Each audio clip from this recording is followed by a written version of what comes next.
Greetings, weirdlings. I'm Derp-Danger, and this is my pull list for December 2nd. Gotham Academy number 12 comes out this week, and I'm honestly a little shocked that it took them 12 whole issues to get the kids to go into Arkham Asylum. I mean, duh. It's rife with storytelling possibilities.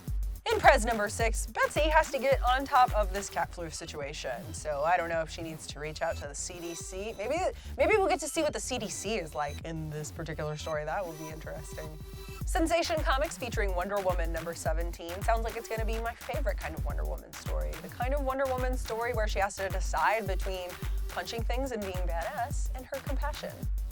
Because of course the cheetah comes to her and says, I'm about to die if I don't take this cheetah serum. Wonder Woman's like, but you're the cheetah. What do I do? No, that's not how she reacts. There's much more dignity than what I just did. East of West number 22 comes out this week, and you guys, I need to have a heart-to-heart with you about East of West because I really love the story. I really enjoy it. But I find it really, really difficult to follow in single issue. Like, really difficult. There's just so much going on with the story. It's really heavy. This is gonna be one of those things that I have to buy in the trade and just read in the trade, but collect the single issues because I can't stop now.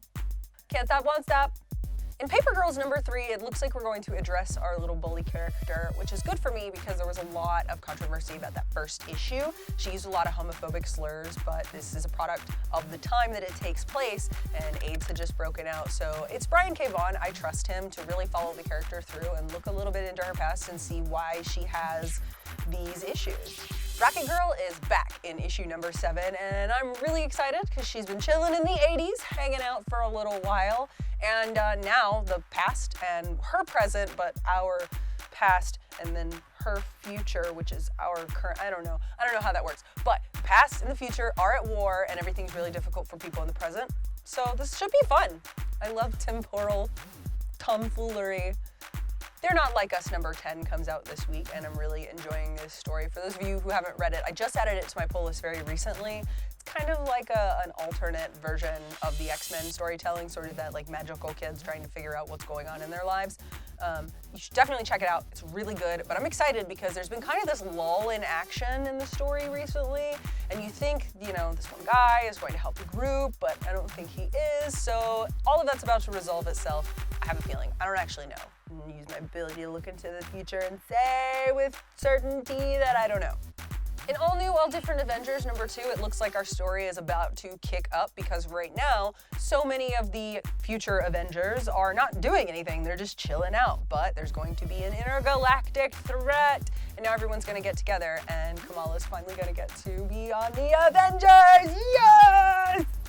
All new X-Men number 1 comes out, and it sounds like the last generation of X-Men are kind of going into seclusion, and the new generation of X-Men are stepping up and saying, hey, no, we're not going to let mutants get swept under the rug again, even though this is a completely new world. They're not tolerating it. So all new X-Men's gonna be really great. Now here's the question. Kid Apocalypse is apparently one of the lineup for this book.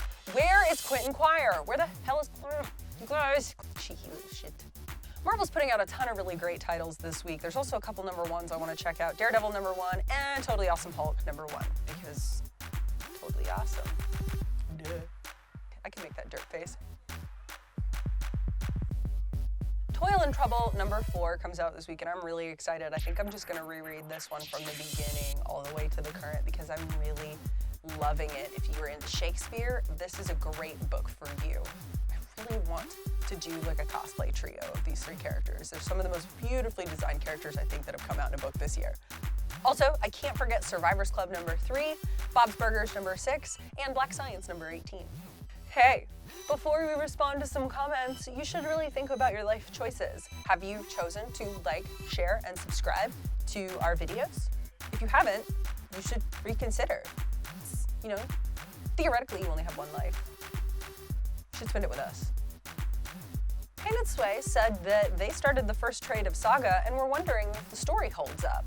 Yes, abso-freaking-lutely. You keep picking up those trades. You keep picking up those trades, and then when you reread it and you bust out the spine on the original trade, then go get the hardcover. Yeah, the story totally continues to hold up, and stick with it. Juan Nunes suggested that Monica Rambeau should have her own title. He feels like she doesn't get enough time or attention, and I completely agree. She had a thing in Mighty Avengers that I was really digging, and I felt like that would have been a great opportunity to spin her off her own series, and she didn't get it. Similarly, Sephora was wondering why Supergirl doesn't have an ongoing title, and she's not alone. I don't really know why she doesn't either. That seems really crazy, especially since the show is doing so well. An all ages appropriate title for Supergirl would be really, really powerful. Monica Rambeau, Supergirl, who would you have write and draw these comics? Tell me down below in the comments, and be sure to leave your love and tell me what you're pulling this week. A special thanks, as always, goes out to Austin Books and Comics, getting into the holiday spirit of exhaustion after Black Friday. I feel like my laugh gets dorkier when I'm congested. No, that's my normal laugh, never mind.